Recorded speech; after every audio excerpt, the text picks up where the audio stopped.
discuss the pluses and minuses of the 7 years of the Modi era.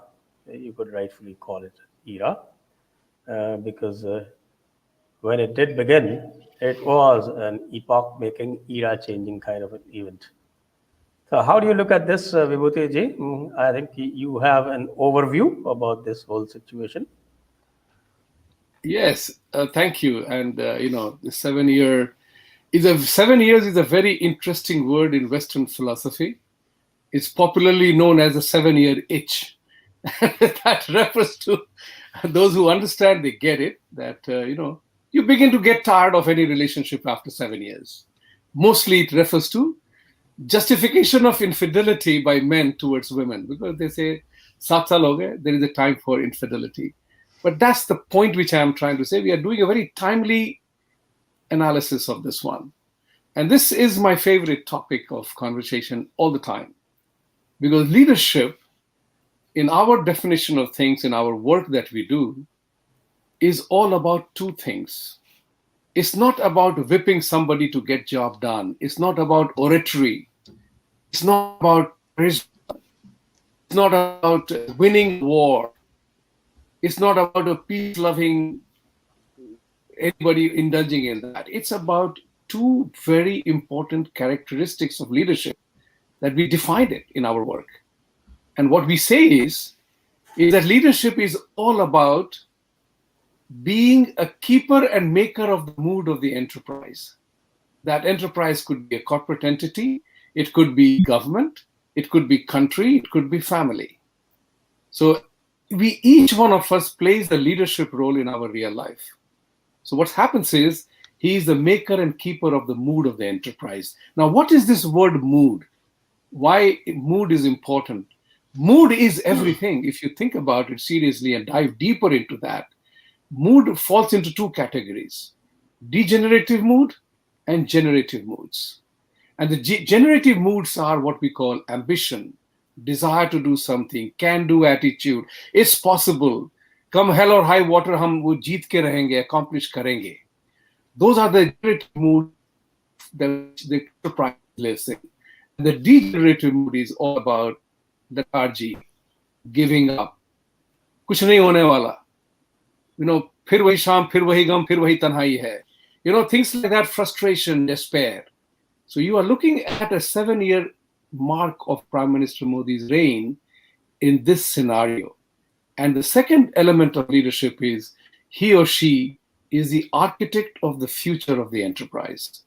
This is where the narrative building rests. This is where the creation of the enterprise remains, of what our future is going to look like.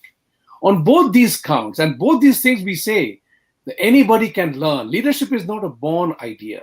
It's not an innate thing. Either you are born with charisma or you are not born with charisma. But leadership can be learned. So from that point of view, both these important things are playing a critical role in Prime Minister Modi's life. And we have to understand that when we give a conversation about that, it's not a criticism to cause him harm. It is a GPS course correction possibility. When you drive a car, we put in the destination. If you miss a road or if you get into a traffic jam, the GPS tells you, hey, move this way or move that way. So we are trying to be the GPS for Prime Minister Modi, because he may not see what I see, what you see, and what the rest of the population sees. It's not about that just because I said something, I'm against Modi. No.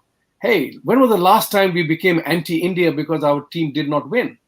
When did I become I'm no longer a Manchester United fan because we didn't do well this season. We didn't win any trophy. I have not abandoned being a Roger Federer fan. So you do not abandon what you like and what you are fond of, but you are into this. And what we are looking at, that in his assets and liabilities statement, which you very eloquently put it last week, but the 10 items that you found were his absolute achievements, right? Starting from abrogation of 370. So knowing what I know now, if somebody had told that Modi will accomplish this in the first 7 years, which his opponents had challenged he will not do in 100 years, How do we rank that achievement? So what happens is that we see achievements 1, 2, 3, 4, 5, 6, 7, 8, 9, 10 that you listed out, which is absolutely great. But there is also a very important thing about accomplishments. As my American boss used to tell me, you are as good as your last deal. What's next? So people have a tendency to forget or bypass, oh, तो वो तो आपने कर दिया, अब आगे क्या करना है? That's where the narrative building comes in. And that's where Prime Minister Modi needs help. And he needs help because he's not at the moment creating a new narrative for India, what he did then. Sabka Saath, Sabka Vikas, and accomplishments on all of these. Now is the time for him to jump seriously into the narrative building for the next 3 years. So that is critical for him to do that, because his opponents, using the phrase Sabka Vishwas, which has actually weakened the resolve of Sabka Saath, Sabka Vikas. Sabka Vishwas aap nahi jeet sakte kabhi bhi. It's something like history will tell you, the world will tell you, normal common sense will tell you, you cannot ever win everybody else, particularly in a system like democracy, where the opposition is designed to oppose you to make you fail. Therefore, it is a psychological element. And I think for him to be more successful, he has to begin to define the narrative of the next 3 years and what India will look like in the next 10 years. That's the narrative that he has to show. And narrative is function of action, is performance, pure performance. That's what is important to demonstrate. He has already established his performance credentials as a Karma Yogi.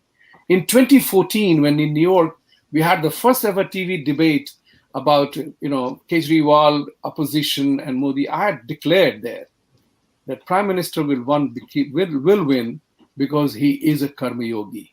He doesn't believe in wishy-washy things.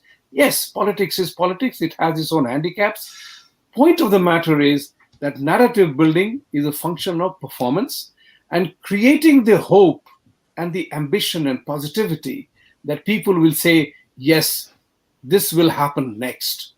And that's the important part. I think, in my opinion, and I think I agreed with you in your morning tweet when you said that Sabka Vishwas has kind of diluted into a territory of unreality.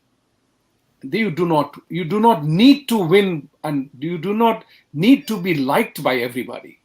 That's the first fundamental error that most leadership commits. कि हमें वो करना है जो मुझे सब अच्छे लगे, सभी मुझे पसंद करें. You have to know that not everybody will agree with you. And that's what you see. And I would put Prime Minister Modi in one sense. He must vehemently attack the politics of hate that his opposition has launched on him. It has been there since 2014, politics of hate. And in my narrative, if I were his advisor, I would begin to talk about this hateful politics.